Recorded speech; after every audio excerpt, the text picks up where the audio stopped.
Hello dear students, welcome to AEC Plus digital platform of advanced engineering classes. SSC JE, RRB JE और all over India हो रहे AE JEE के सारे exams उनके practice sessions के लिए हम लाए हैं आगाज सीरीज।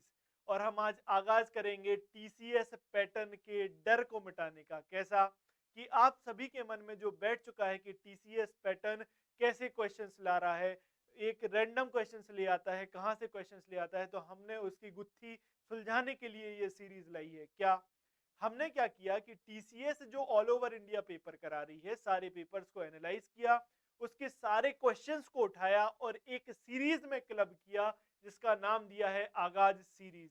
और इसमें हमने सीक्वेंशियली हर सब्जेक्ट के टॉपिक वाइज क्वेश्चंस अरेंज कर दिए, जिसमें मैं लेके आया हूं सॉइल मैकेनिक्स।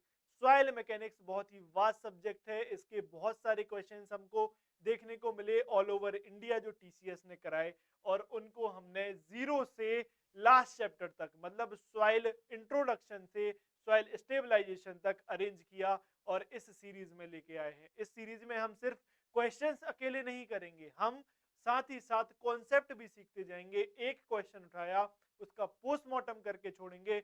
डोंट वरी, आप साथ बने रहिए, आपका डर टीसीएस पैटर्न को लेके मिट जाएगा और आप इसी बार एग्जाम क्लियर करने वाले हैं, ट्रस्ट मी। चलिए आगे बढ़ते हैं, अपने सेशन को आगे बढ़ाएंगे। सॉइल मैकेनिक्स, सॉइल मैकेनिक्स का प्रैक्टिस सेशन नंबर 2, ये दूसरा सेशन है, ठीक है। इसमें आपको वो सारे क्वेश्चंस मिल जाएंगे जो टीसीएस ने कराए हैं, आपका डर यहीं खत्म हो जाएगा। तो हम क्या करेंगे, पहले क्वेश्चन से लेंगे, हम इसमें करीब 10 से 12 सवाल करेंगे, उसके उससे रिलेटेड सारे कॉन्सेप्ट, मतलब इंडेक्स प्रॉपर्टीज जो हमारा पोर्शन है हम आज स्टार्ट करेंगे, और इससे रिलेटेड सारे कॉन्सेप्ट, मतलब यहाँ रिवीजन भी हो जाएगा आपके इस टॉपिक का। ठीक है, चलिए आगे बढ़ते हैं। पार्ट 1 है, बड़ा टॉपिक है और नंबर ऑफ क्वेश्चंस मैं और लेके आऊंगा नेक्स्ट सीरीज में, नेक्स्ट सेशंस में। चलिए आगे बढ़ते हैं। नेक्स्ट क्वेश्चन, क्या question number 1 is what, identify one of the cohesive index property of soil. Cohesive index property एक नया टर्म आ रहा है आपके सामने। क्या कोहेसिव इंडेक्स प्रॉपर्टी, देखिए कोहेसिव इंडेक्स प्रॉपर्टीज, ये कौन सी प्रॉपर्टीज हैं sir? Sir cohesive index properties हैं जैसे कि अटरबर्ग लिमिट, ठीक है, Atterberg limit cohesive index property है। कंसिस्टेंसी, कंसिस्टेंसी, ठीक है सर। वाटर कंटेंट, ये कोहेसिव इंडेक्स प्रॉपर्टी है। ओके, आपको पूछ रहा है कि इनमें से कौन सा की कोहेसिव इंडेक्स प्रॉपर्टी है या नहीं। सेंसिटिविटी ये एक कोहेसिव इंडेक्स प्रॉपर्टी है, ये कोहेसिव इंडेक्स प्रॉपर्टीज होती हैं। तो आपको ये चार पता होती तो आप क्वेश्चन आपके लिए सिंपल है, बात समझ में आती है, ठीक है। ये cohesive index property, shape of particle नहीं, मैं कलर चेंज कर रहा हूँ, एक मिनट रुकिए। शेप ऑफ पार्टिकल होगा क्या? नहीं। क्ले कंटेंट नहीं। इन प्लेस डेंसिटी नहीं। Sensitivity yes, sensitivity is a cohesive index property. अब सेंसिटिविटी क्या होता है सर? सेंसिटिविटी हम कैसे निकालते हैं सर? ये unconfined compressive strength of undisturbed, क्या undisturbed soil sample divided by unconfined compressive strength of remoulded soil sample. ये होती है आपकी क्या? ये होती है आपकी सेंसिटिविटी। क्लियर है बात? ये चलिए ठीक है, सेंसिटिविटी आपको पता चल गया। अब एक चीज और मैं आगे आपको बताता हूँ। क्या? ये तो हमने पढ़ा सर कोहेसिव इंडेक्स प्रॉपर्टी। एक होता है सर कोहेजनलेस,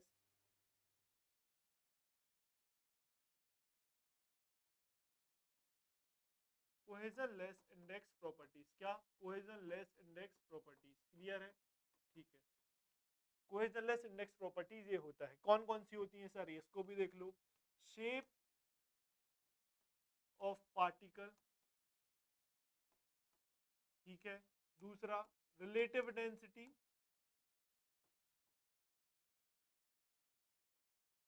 ठीक है।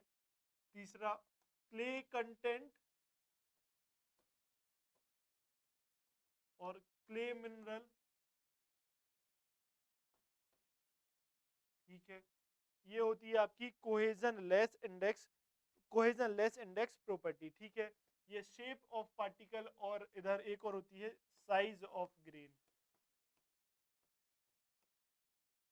ये आपको पता होगा तो क्वेश्चन सिंपल है। पार्टिकल के लिए हम ग्रेन भी बोल सकते हैं। क्लियर है बात? क्लियर है? ये चारों आपके लिए पता होना चाहिए, मस्ट है। कोहेजनलेस इंडेक्स प्रॉपर्टी, पीछे मैंने बताया कोहेसिव इंडेक्स प्रॉपर्टीज ये, ठीक है। तो आइडेंटिफाई कोहेसिव इंडेक्स प्रॉपर्टी कर रहा है तो सेंसिटिविटी हमने टिक लगाया, हमारा आंसर सही। चलिए आगे बढ़ते हैं। Next question. नेक्स्ट क्वेश्चन में क्या है कि what should be the activity ratio for inactive clays. Inactive clays के लिए एक्टिविटी रेशियो क्या होता है? सर एक्टिविटी क्या है? सर पहले ये बात देखो, एक्टिविटी क्या है? सर एक्टिविटी सॉइल के वॉल्यूम चेंज को बताती है जब हम उसमें वाटर की मात्रा ऐड करते हैं। जैसे ही आपने वाटर ऐड किया तो एक्टिविटी बताएगा कितनी वॉल्यूम चेंज हो रहा है सॉइल का, तो वो बताती है एक्टिविटी। ये तो हो गया सिग्निफिकेंस। हम जान लेते हैं एक्टिविटी की रेंज क्या होती है। तो देखो ये एक्टिविटी, ठीक है, इसकी रेंज, और इधर हम लिख देंगे डिस्क्रिप्शन, ये लिख देंगे हम डिस्क्रिप्शन। क्लियर है? ओके। तो एक्टिविटी, अगर एक्टिविटी लेस देन 0.75 है तो हम बोलेंगे कि सॉइल हमारी क्या है। सर सॉइल, इधर पहले रेंज लिख दे रहा हूँ, 0.75 टू 1.25 और ग्रेटर देन 1.25। क्लियर है? ये तीन इधर रेंज मिल गई।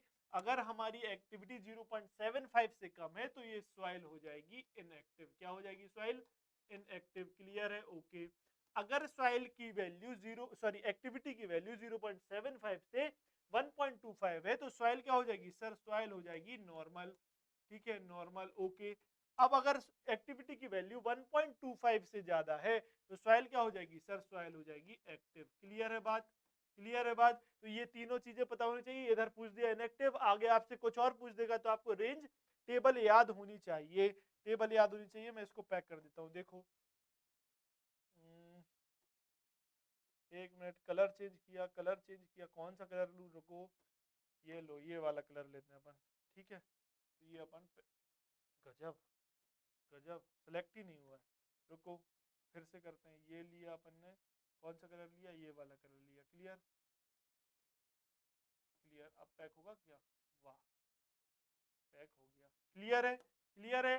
ये आपको पता होनी चाहिए टेबल, तो आपका क्वेश्चन सिंपल हो गया। आगे बढ़ते हैं। आगे क्या? क्वेश्चन नंबर 3 क्या बोल रहा है? अकॉर्डिंग टू, भाई उठ के बैठ जाओ, मैं मेहनत कर रहा हूं, आप तो मेहनत, आपको तो एग्जाम निकालना है, मेहनत करिए, मेहनत करिए। चलो पेन पेपर लेके बैठिए, जो एक्स्ट्रा लिखाता जा रहा हूं उसको नोट करते जाइए, एक साथ लिखते जाओगे।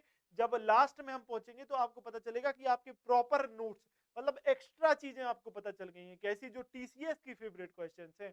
तो आपको क्या, एग्जाम के टाइम पे बस आपको रिवाइज कर लेना है उसी में से, तो लिखते जाइए जो एक्स्ट्रा बता रहा हूं। ठीक है।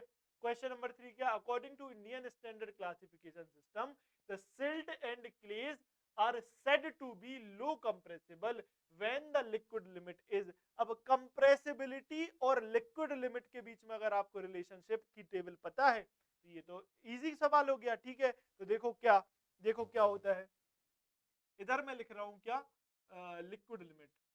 एक मिनट,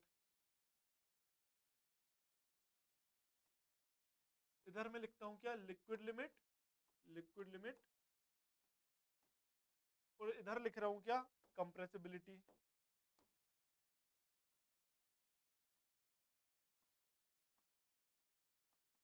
क्लियर है? इधर लिख रहा हूं कंप्रेसिबिलिटी, मतलब कैसी होगी। अब देखो लिक्विड लिमिट क्या? सर लिक्विड लिमिट के बारे में क्या? अगर लिक्विड लिमिट की वैल्यू लेस देन 35% है, लेस देन 35% है, तो ये क्या हो जाएगी? Low compressible, low compressible soil, और इसको रिप्रेजेंट करते हैं एल से। क्लियर है बात? क्लियर है। अगर लिक्विड लिमिट की वैल्यू ग्रेटर देन 35% है और लेस देन 50% है तो ये क्या हो जाएगी? सर ये हो जाएगी intermediate, intermediate compressible soil. Okay, clear है बात? इंटरमीडिएट कंप्रेसिबल सॉइल, और किससे लिखा जाएगा? रिप्रेजेंट होगा ये आई से। ओके।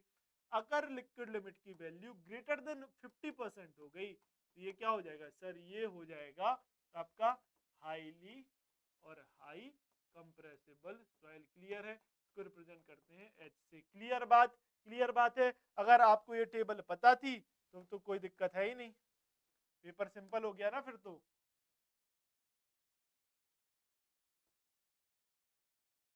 एक मिनट, ये अंडू किया, इसको हटाया, एक मिनट, ये मैंने पैक कर दी टेबल।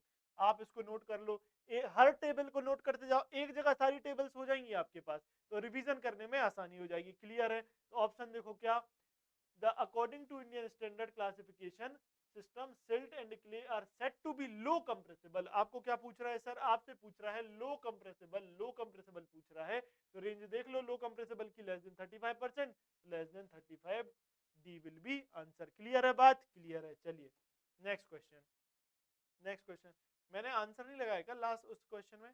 ये देखो आंसर नहीं लगाया, तो देखो पूछ रहा था क्या, इनएक्टिव। क्या पूछ रहा था सर? इनएक्टिव। इनएक्टिव का होगा लेस देन 0.75 पे इनएक्टिव होगा, तो डी विल बी आंसर होगा इस क्वेश्चन का, 2 का। चलो आगे बढ़ता हूँ, आगे बढ़ो। क्या क्वेश्चन नंबर 4, क्वेश्चन नंबर 4 क्या कह रहा है sir? What should be the activity ratio for active clays. लो अब एक्टिव पूछ दिया, एक सेकंड ये कट गया, रुको। अब एक्टिव का पूछ दिया, अभी क्या इनएक्टिव का था, तो एक्टिव में क्या ग्रेटर देन 1.25, अब भी देखा हमने, तो ठीक है, B will be correct answer. B क्या हो जाएगा? करेक्ट आंसर हो जाएगा। क्लियर है? चलिए आगे। अब क्या बोल रहा है क्वेश्चन नंबर 5? 5 बोल रहा है कि the mass of unit volume of material in its natural state. ये देखो बहुत इंपॉर्टेंट, नेचुरल स्टेट में क्या मास होगा? यूनिट वॉल्यूम मतलब 1 मीटर क्यूब या 1 ml वॉल्यूम के किसी भी सॉइल, किसी भी मटेरियल का एक यूनिट वॉल्यूम बोल दो, या तो 1 मीटर क्यूब या 1 लीटर या 1 मिलीलीटर, एक यूनिट वॉल्यूम के मटेरियल का मास क्या होगा? क्या नेचुरल स्टेट? नेचुरल स्टेट मतलब क्या सर? जैसे फॉर एग्जांपल नेचुरल स्टेट मतलब सॉलिड भी है उसमें, सॉलिड भी है प्लस जो वॉइड्स भी है। अब इस वॉइड में क्या एयर भी हो सकता है और वाटर भी हो सकता है। नेचुरल स्टेट है ना ये, तो सर ये तो नेचुरल स्टेट है, तो इस नेचुरल स्टेट में मास कितना होगा एक यूनिट वॉल्यूम का? तो हम जानते हैं सर डेंसिटी क्या होती है सर? डेंसिटी होती है मास पर यूनिट, मास पर यूनिट वॉल्यूम। ओके, मास पर यूनिट वॉल्यूम। अब वॉल्यूम तो बोल दिया उसने 1 यूनिट है, ठीक है। ये मास किसका? नेचुरल स्टेट में, मतलब सॉलिड का मास, एयर का मास प्लस वाटर का मास। और नेचुरल स्टेट में, एग्जिस्टिंग स्टेट में अगर हम पर यूनिट वॉल्यूम कोई भी चीज निकालते हैं तो उसको क्या बोलते हैं सर? उसको बोलते हैं बल्क डेंसिटी। क्या बोलते हैं सर? Bulk density. क्लियर है ये बात? तो नेचुरल स्टेट पे the mass of unit volume कितना हो जाएगा सर? ये क्या बोला जाएगा? Bulk density. ये तो बात क्वेश्चन की हो गई, ठीक है। नेक्स्ट, नेक्स्ट अगर बोले ड्राई डेंसिटी, क्या बोलता है? जैसे ये लिखा है ड्राई डेंसिटी, तो ड्राई डेंसिटी में क्या होगा सर? ड्राई डेंसिटी में हमने क्या इसको हीट किया, तो वाटर तो एवेपोरेट, सिर्फ क्या बचा सर? सॉलिड। तो mass of solid, mass of solid, mass of solid divided by volume. तो ये क्या हो जाएगा सर? ये हो जाएगी आपकी ड्राई डेंसिटी। पूछा सैचुरेटेड डेंसिटी, उसमें क्या हो जाएगा सर? सर उसमें एयर एक्सपेल आउट हो गई, पूरे वॉइड में क्या बचा सर? वॉइड में एयर हो गई जीरो। अगर एयर हो गई जीरो तो बचा सिर्फ वाटर, तो weight of solid plus weight of water upon volume क्या हो जाता? Saturated density. लेकिन पूछा था उसने नेचुरल स्टेट, तो नेचुरल स्टेट में सब चीज अवेलेबल, वॉइड में एयर भी, वाटर भी और सॉलिड तो है ही है, तो ये क्या हो जाएगी आपकी? Bulk density. क्लियर है बात? ठीक है, चलिए आगे बढ़ो। नेक्स्ट क्वेश्चन, नेक्स्ट क्वेश्चन क्या है? क्वेश्चन नंबर 6 क्या बोल रहा है? The toughness index of the given soil sample is whose liquid limit is 25%, ठीक है, एंड इंडेक्स क्या? Flow index 12.5% and plastic limit 15%। क्या पूछ रहा? इधर कीवर्ड क्या है आपका? कीवर्ड है टफनेस इंडेक्स। तो देखो टफनेस इंडेक्स रिप्रेजेंट किया जाता है आईटी से। क्लियर? आईटी से। तो टफनेस इंडेक्स क्या होता है सर? आईपी अपॉन आईएफ, ठीक है, आईपी अपॉन आईएफ। क्लियर है बात? अब ये क्या हो गया सर? ये कौन सी बला है? आईपी आईएफ क्या होता है ये? देखो एक मिनट, देखो देखो आईपी क्या, आईटी क्या है? Toughness index. आईपी क्या है सर? आईपी है सर, क्लियर, एक मिनट, आईपी है सर प्लास्टिसिटी इंडेक्स। क्या? प्लास्टिसिटी इंडेक्स आईपी होता है सर, प्लास्टिसिटी इंडेक्स। और ये कैसे निकालते हैं सर? ये निकालते हैं हम liquid limit minus plastic limit. ये हो गई क्वेश्चन की अप्रोच। आपको लिक्विड लिमिट दिया था, क्या दिया है? लिक्विड लिमिट आपको दी हुई कितनी? 25% माइनस प्लास्टिक लिमिट कितनी दी है? प्लास्टिक लिमिट दी है 15%, माइनस तो बहुत टेढ़ा बना है, माइनस 15%, तो ये कितना हो गया सर? 10%। क्या आ गया? आईपी की वैल्यू आ गई 10%, ठीक है। अब बोल रहा है क्या? फ्लो इंडेक्स आईएफ क्या है सर? ये है आपका फ्लो इंडेक्स। फ्लो इंडेक्स, और ये तो वैल्यू आपको देखी रखी है कितनी, 12.5 तो क्लियर, सॉल्व कर दो। देखो यहाँ लिखता हूं मैं अब, I T is equals to कितना, आईपी कितना दिया है और निकाला आपने 10, और फ्लो इंडेक्स कितना दिया है 12.5, ये कितना हो जाएगा आपका, ये सॉल्व करोगे तो आएगा 0.8। इतनी गणित तो आती है ना, इतनी गणित इतने इंजीनियर हो गए, इतना तो मान के चल सकता हूं मैं। अब कैल्सी नहीं मिलता जेई के पेपर में, एसएससी जेई में तो फिर भी मिल ही रहा है, मेंस में वो भी, लेकिन कैल्सी नहीं मिलता है, तो इतनी गणित आनी चाहिए, ठीक है। तो 0.8 D will be answer. Clear है बात, आगे बढ़ता हूं मैं, ठीक है। Identify one of the cohesion less index property of the soil. आदत है मेरी, मैं एक बार मेहनत करता हूं सर। मैंने पहले ही सवाल में आपको कोहेजिव इंडेक्स प्रॉपर्टी कौन सी बताई थी, कोहेजिव इंडेक्स कौन सी बताई थी, Atterberg limit, water content, sensitivity, और एक और बताई थी कंसिस्टेंसी। चार प्रॉपर्टीज बताई थी, कौन कौन सी, अटरबर्ग लिमिट, वाटर कंटेंट, ये Atterberg limit, water content, consistency और सेंसिटिविटी, चार चीज बताई कोहेजिव इंडेक्स। फिर मैंने कोहेजन लेस में क्या बताई सर, कोहेजन लेस में shape, size, relative density, clay content, ये मैंने कोहेजन लेस इंडेक्स प्रॉपर्टी बताई। पूछ रहा है which one of the cohesion index properties of the soil, cohesion less index property कौन सी है, तो बताओ सर। अटरबर्ग लिमिट तो आपने बताया कोहेजिव इंडेक्स है, नहीं। वाटर कंटेंट कोहेजिव इंडेक्स है, कंसिस्टेंसी कोहेजिव इंडेक्स है, क्ले कंटेंट क्या है sir, cohesion less index property है क्ले कंटेंट। ठीक है बात, ठीक है, बात समझ में आती है। चलिए आगे बढ़ो। आगे क्या क्वेश्चन नंबर 8 क्या बोल रहा है, which of the following methods is used to determine the specific gravity of a solid particles of soils in the laboratory। Laboratory में इनमें से कौन सी मेथड है जो स्पेसिफिक ग्रेविटी निकालने के लिए यूज होती है। क्वेश्चन छोड़ो, क्वेश्चन छोड़ो, मैं आपको सारी मेथड ही बता देता हूं। क्या क्या निकालना है स्पेसिफिक ग्रेविटी। पहला होता है सर डेंसिटी बॉटल, क्या सर, डेंसिटी बॉटल, इसका क्या 50 ml का रहता है ये डेंसिटी बॉटल, क्लियर है। दूसरी होती है सर फ्लास्क, फ्लास्क ये कितने ml का रहेगा सर, ये रहेगा 500 ml का, क्लियर। ये ml पूछ लेता है सर, ये पूछ लेता है कितने ml की रहती है डेंसिटी बॉटल, ठीक है। और तीसरा होता है सर पिक्नोमीटर, पिक्नोमीटर, ठीक है। पिक्नोमीटर कितना ml का सर, 900 ml का, क्लियर है। ओके सर, ये तो बात हो गई, तीन चीजें आपको एक्स्ट्रा बता दी। एक सवाल और बहुत फेमस बनता है, क्या सवाल बनता है सर, मोस्ट एक्यूरेट है ये, मोस्ट एक्यूरेट कौन सा देगा, डेंसिटी बॉटल मेथड से मोस्ट एक्यूरेट आपको क्या मिलती है, स्पेसिफिक ग्रेविटी की वैल्यू मिलती है। चार सवाल आपको यहां बता दिए। अब देखो, अब पूछ रहा है क्या, इनमें से कौन सी मेथड है, तो सैंड बाथ मेथड नहीं सर, ये तो वाटर कंटेंट निकालने की मेथड है, ठीक है। Shrinkage limit method, yes, shrinkage limit method specific gravity निकालने की मेथड है। कैसे मैं बताता हूँ। एल्कोहल मेथड ये वाटर कंटेंट निकालो, torsion balance method water content निकालो। अब देखो श्रिंकेज लिमिट मेथड, तो श्रिंकेज लिमिट क्या होती है सर, श्रिंकेज लिमिट हम जानते हैं 1 upon shrinkage ratio minus 1 upon specific gravity, clear है। इसको ट्रांसफॉर्म करना जरा करो, ट्रांसफॉर्म क्या होगा, g is equals to g is equal 1 by g is equals to 1 by r minus minus shrinkage limit, clear है। अब इसको रेसिप्रोकेट कर दो, कैसे, ये हो जाएगा g is equals to 1 upon 1 by r minus shrinkage limit, clear है, क्लियर है ये बात। देखो एक मिनट, ये हो गया। तो आप श्रिंकेज लिमिट मेथड से स्पेसिफिक ग्रेविटी निकाल सकते हो क्या, हाँ निकाल सकते हो, ये पूरा प्रोसीजर है।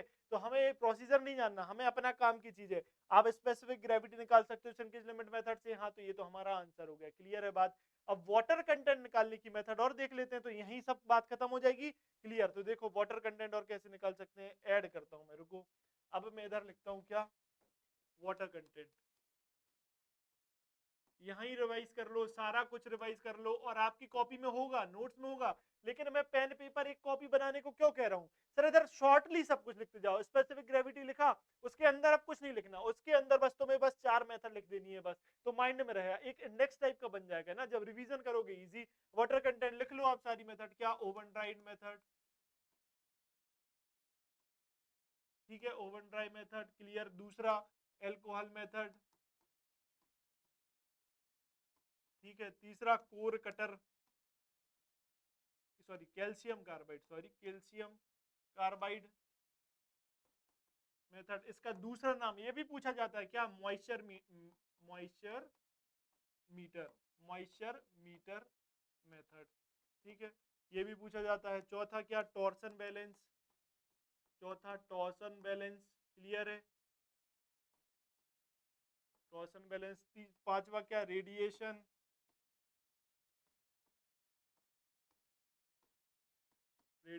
छठवा क्या, सैंड बाथ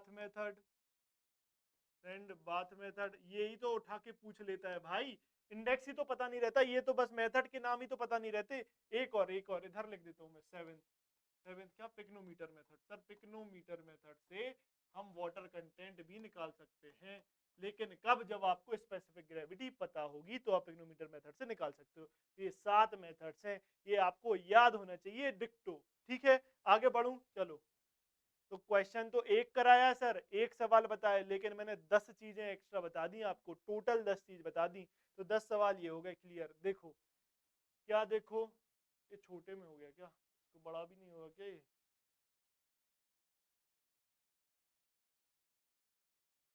कुछ ज्यादा ही छोटा नहीं हो गया, एक मिनट, दिख रहा है क्या आपको, दिखेगा भी नहीं। चलो मैं आपको पढ़ के बता दे रहा हूँ, देखो क्या, a clay sample has a liquid limit. चलो मैं काम की बात लिखूं तो क्वेश्चन समझ में आ जाएगा, चलो उसको छोड़ो कंसंट्रेट करो। क्या, a clay sample has a liquid limit and a plastic limit of 95%। तो लिक्विड लिमिट कितनी दी है सर, लिक्विड लिमिट दी है, एक मिनट रुको अच्छे से लिखते हैं। क्या सर, लिक्विड लिमिट आपके लिए दी है कितना, 95%, ठीक है। फिर लिखा है कि plastic limit, clay sample has liquid limit 95%, plastic limit कितनी दी है सर, प्लास्टिक लिमिट दी है आपको 20%, प्लास्टिक लिमिट दी है 20%, ठीक है। बहुत ही प्यारा सवाल है, छोटा रह गया ये साला। देखो एक minute, sedimentation analysis reveals that the clay soil has 50%, तो परसेंटेज सी कितना है, clay soil has 50% of the particles smaller than 0.002 mm. What is the activity? तो परसेंटेज सी मतलब क्या, उसने सेडिमेंटेशन एनालिसिस की। सेडिमेंटेशन एनालिसिस किस लिए करते हैं सर, फाइन ग्रेन सॉइल के ग्रेन साइज डिस्ट्रीब्यूशन को जानने के लिए क्या करते हैं, सेडिमेंटेशन एनालिसिस, ठीक है। Analysis reveals that the clay soil has 50% of the particles, कितना परसेंटेज सी कितना दिया है सर, 50%, ओके। क्या पूछ रहा है, small 50% particle smaller than 0.002 mm, 0.002 mm, ठीक है, 0.2 माइक्रोन हो जाएगा ये। तो what is the activity of the clay, क्या पूछ रहा है सर, एक्टिविटी निकालो। सर एक्टिविटी का फॉर्मूला पता तो क्वेश्चन आसान, वरना पेपर तो सिंपल हो ही गया है। एक्टिविटी क्या, आईपी अपॉन परसेंटेज सी ये होता है, और ये परसेंटेज सी 0.2 माइक्रोन से कम वाले परसेंटेज क्ले पार्टिकल का, क्लियर है बात, ठीक है। तो आईपी क्या है सर, आईपी हमने अभी देखा, liquid limit minus plastic limit divided by percentage C. तो लिक्विड लिमिट क्या है आपके पास, 95 minus 20 divided by percentage C, percentage C कितना दिया है, 50%, क्लियर है बात, ओके ओके। ये कितना हो जाएगा आपका 75/50 विच इज इक्वल्स टू कितना, ये हो जाएगा 0.5, 1.5, क्लियर है बात, क्लियर है। तो 1.5 विल बी आंसर। सही बात समझ में आती है कि नहीं, तो एक्टिविटी कितना आ जाएगा 1.5। आपको पता क्या होना चाहिए सर, आपको ये पता होना चाहिए, बस बात बन जाएगी आपकी, ये पता होना चाहिए। और आईपी की वैल्यू क्या होती है ये भी पता होनी चाहिए आपको, क्या आईपी होता है liquid limit minus plastic limit. इतनी बात पता है तो क्वेश्चन बना ले जाओगे। देखो आगे बढ़ते हैं, क्वेश्चन नंबर 10 क्या कह रहा है, what should be the activity ratio for normal class. अभी बताया, 3 सवाल यहीं आ गए। क्या, इनएक्टिव के लिए 0.75 से कम होना चाहिए, नॉर्मल के लिए 0.75 से 1.25 के बीच में होना चाहिए, और एक्टिव क्ले के लिए ग्रेटर देन 1.25 पूछ रहा है। नॉर्मल के लिए तो 0.75 से 1.25, तो डी विल बी आंसर। समझ में आती है बात, क्लियर है, ठीक है। ये क्वेश्चन हो गया, ये था हमारा सेशन का लास्ट क्वेश्चन था, ठीक है।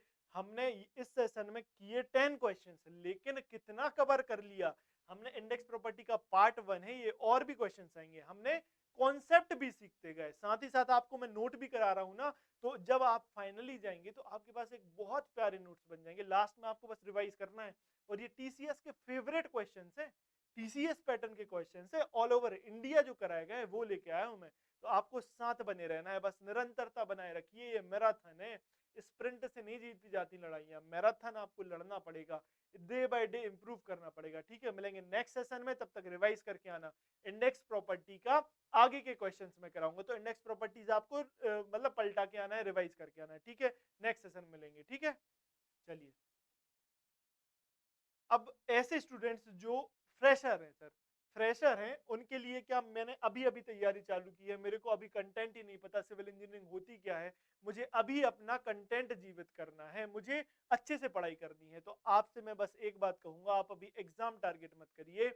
आप बस क्या सोचिए कि मुझे सिविल इंजीनियरिंग सीखनी है, मुझे सारे सब्जेक्ट, सिविल इंजीनियरिंग बहुत वास्ट है, 15 16 17 करीब सब्जेक्ट्स आपको आएंगे छोटे बड़े मिलाकर, तो आपको वो सीख लेने हैं। एक बार जब आप सिविल इंजीनियरिंग सीख लोगे तो क्या होगा, आप सारे एग्जाम्स में अप्लाई कर सकोगे। क्या, तो सबसे पहले आपको अपना कंटेंट जीवित करना है, अपने आप को तैयार तो करिए। तो उसके लिए हमने अपनी एप्लीकेशन पर क्या किया है कि आपको कोर्सेस लॉन्च किए हैं। क्या, एईजेई, ऑल स्टेट के एईजेई के लिए अगर आपको पढ़ाई करनी है तो हमारा विजय बैच आप ले सकते हो।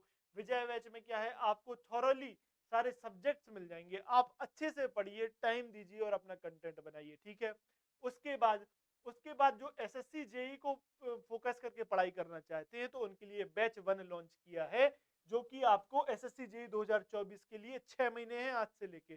तो आप अपना कंटेंट अभी से तैयार कर सकते हो, पूरी सिविल इंजीनियरिंग इसमें पढ़ा दी गई है, हर कुछ जीरो से हीरो आपको बनाया गया है। ठीक है, आप इसको लीजिए। अगर आप किसी भी पीएससी, इधर एमपीपीएससी जरूर लिखा है, अगर एमपीपीएससी असिस्टेंट इंजीनियर के लिए पढ़ाई कर रहे हो या किसी भी स्टेट की पीएससी के लिए पढ़ाई करना चाहते हो सिविल इंजीनियरिंग को लेके, तो प्रहार बैच लॉन्च है। तो इसमें आपको 0 टू हीरो तक का कॉन्टेक्ट, इसमें भी कंटेंट मिल जाएगा। ये बैचेस क्यों लेना है, देखो एक मिनट, एक चीज और मैं बता देता हूं। क्या, आपको, आप इंजीनियर्स के लिए सबसे बड़ी समस्या होती है जीएस और जीके का पोर्शन, जीके जीएस का पोर्शन, कि हम कैसे पढ़े, रीजनिंग मैथ्स कैसे पढ़े। देखो, अब आपको एसएससी जेई के लिए जीके जीएस रीजनिंग पढ़नी है, आरआरबी जेई एग्जाम जो आएगा उसके लिए भी मैथ्स जीके जीएस रीजनिंग आपको पढ़नी है। तो आपके लिए एक ही जगह हमने नॉन टेक महापैक करके एक पूरा कोर्स लॉन्च कर दिया, जिसमें आप क्या कर सकते हो सर, जिससे आप क्या कर सकते हो कि पूरा, मतलब यहां से एक जगह कंटेंट बना लीजिए, अपना कंटेंट स्ट्रॉन्ग कर लीजिए। ठीक है, और बस उसको ही पढ़ते रहिए, आप भटकिए मत। 10 जगह भटकोगे, 10 प्रकार का कंटेंट, टाइम है नहीं आपके पास। एक जगह, मैं तो ये नहीं कह रहा यहाँ से पढ़ो भाई, कहीं से भी पढ़ो बस, लेकिन अच्छे से पढ़ाई करो, एक जगह पढ़ाई करो। एक किताब 10 बार पढ़ने से ज्यादा बेहतर कुछ भी नहीं है। नहीं तो आप एक किताब को 10 बार ना पढ़ के 100 किताबें एक एक बार पढ़ोगे, कुछ नहीं आएगा आपको। ठीक है, अब है India most awaited exam RRB JE. जो लोग कह रहे हैं ना कि नोटिफिकेशन आएगा फिर पढ़ाई करेंगे, अभी तो कुछ बताया नहीं गया, अभी से क्यों बता रहे हो ये सब, आप सुनो। जो इंसान जो भी स्टूडेंट नोटिफिकेशन आने के बाद तैयारी शुरू करेगा उसका सिलेक्शन नहीं होगा। बताइए क्यों? अभी से कई स्टूडेंट पढ़ाई कर रहे हैं, ये ड्रीम जॉब होती है रेलवे में जाना, अभी से तैयारी कर रहे हैं। आप भी अभी से लग जाइए। एक जगह ही तेजस बैच में सारी जानकारी आरआरबी जेई को लेके, उससे रिलेटेड प्रैक्टिस क्वेश्चंस, कॉन्सेप्ट, सब कुछ हमने उसमें दे दिया है। तो आप एक बैच में सब कुछ आपके लिए मिल जाएगा। क्लियर है बात? ठीक है, अब देखो, अब ऐसे स्टूडेंट्स जो कहते हैं सर मुझे बस क्वेश्चंस लगाने हैं, क्वेश्चन नहीं मिलते, पढ़ तो मैं लेता हूं, मैंने पढ़ लिया है, अब क्वेश्चन कहां से लगाऊं, तो उनके लिए भी हमारे पास अभ्यास बैच है। आपको अभ्यास ही तो करना है। तो जेई के लिए, जेई एग्जाम के क्वेश्चंस अभ्यास बैच, और ऑल एई एग्जाम और एई जेई एग्जाम्स के लिए भी अभ्यास बैच हमारे पास ऑलरेडी लॉन्च है। आप इसमें जाइए, टीसीएस के पैटर्न के क्वेश्चंस, स्टेट लेवल के एईजेई के पेपर के क्वेश्चंस, इंजीनियरिंग सर्विसेज के क्वेश्चंस और गेट एग्जाम के वो क्वेश्चंस जो इसमें आ सकते हैं एईजेई में, वो हमने ले लिए हैं। सारा एक जगह क्लब करके आपको बैच दिया है, बहुत ही फायदेमंद होगा। चलिए आगे देखो। अब ऐसे स्टूडेंट, सर मैं पढ़ तो लिया हूं, बस मुझे कुछ चीजें याद नहीं रहती हैं एग्जाम टाइम पे, अब मुझे बस इतना बता दो कि मैं फटाफट रिवाइज कैसे कर लूं। रिवाइज करना है और कोर्स कंप्लीट कर लेना है मुझे जल्दी जल्दी, क्योंकि मुझे सारा कंटेंट माइंड में जीवित चाहिए मेरे। तो देखो उनके लिए हमने क्या किया, फास्ट ट्रैक क्रैश कोर्स लाए हैं। और मेनली ये क्या है, एसएससी जेई एग्जाम जरूर लिख दिया है, लेकिन आपको सारा, मतलब बहुत हाई लेवल कंटेंट बहुत ही कम समय में, कंटेंट कम समय में, मतलब मैंने कॉन्सेप्ट कम नहीं किया, बस जो नोट मेकिंग स्किल है उसको आपको प्रिंटेड फॉर्म में दे दिया, नोट मेकिंग टाइम कम कर दिया, तो ये हो गया क्रैश कोर्स। कॉन्सेप्ट एक भी डिलीट नहीं किया है माइंड यू। तो आपके लिए बहुत ही ज्यादा हेल्पफुल ये फास्ट ट्रैक बैच होने वाला है। इसमें आप थॉरोली सब्जेक्ट को फटाफट रिवाइज करिए और बस क्वेश्चन प्रैक्टिस तो हम आपको करा ही रहे हैं, ठीक है। चलिए, अगर आपको ये सेशन अच्छा लग रहा है तो आप इस सेशन को लाइक जरूर करिएगा। देखो, अभी देखो, क्या लाइव सब्जेक्ट बैच, क्या अब आपको जैसे लगता है सर मेरा सोम तो स्ट्रांग है, सॉइल कमजोर है, आरसीसी तो स्ट्रांग है, स्टील कमजोर है, तो सर मैं क्या सब्जेक्ट वाइज सब्सक्रिप्शन ले सकता हूं? हाँ सर, आपको एईसी प्लस हमारी जो एप्लीकेशन है उस पर एक सब्जेक्ट का पैसा पे करिए, एक सब्जेक्ट लो, आराम से पढ़ो, उस सब्जेक्ट को स्ट्रॉन्ग कर लो, ठीक है। ये भी आपके लिए अवेलेबिलिटी है सर।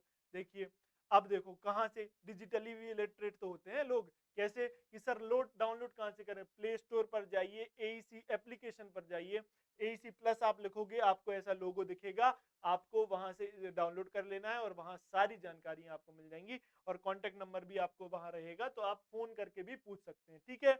आपकी पूरी आपके लिए मेहनत हमने कर ली है, आपको बस जागना है, अब नहीं तो कब नहीं, नौकरी अभी लो, बहुत कंपटीशन बढ़ने वाला है, ठीक है। चलिए, अब देखो, अगर आपको ये सेशन अच्छा लगा तो लाइक जरूर करिए। कमेंट में आप बताइए डाउट्स कुछ भी आ रहे हैं या फिर कुछ सजेशंस, या फिर आपको लग रहा है कि सर और क्या चाहिए, तो आप कमेंट में लिख के बताइए। नोटिफिकेशन की घंटी बजाओ, सब्सक्राइब करो, क्योंकि कई तो सोते रहते हैं, पता नहीं चलेगा कब सेशन आ गया, तो सेशन आ जाएगा आपको पता चलेगा, एक टाइम टेबल बन जाएगा, अपना टाइम टेबल बना के पढ़ाई करते रहो, इतने टाइम में सेशन देखना है, बहुत ही फ्रूटफुल सेशन है।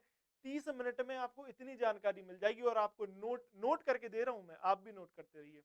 मिलेंगे नेक्स्ट सेशन में, आप रिवाइज करके आइएगा, रिवाइज करना बहुत इंपॉर्टेंट है, नहीं तो कोई मतलब नहीं, मुझसे नहीं कहीं से भी पढ़ लो, कोई मतलब नहीं, खुद से रिवाइज करना है, ठीक है। चलिए नेक्स्ट सेशन मिलेंगे, तब तक के लिए take care, good bye, thank you.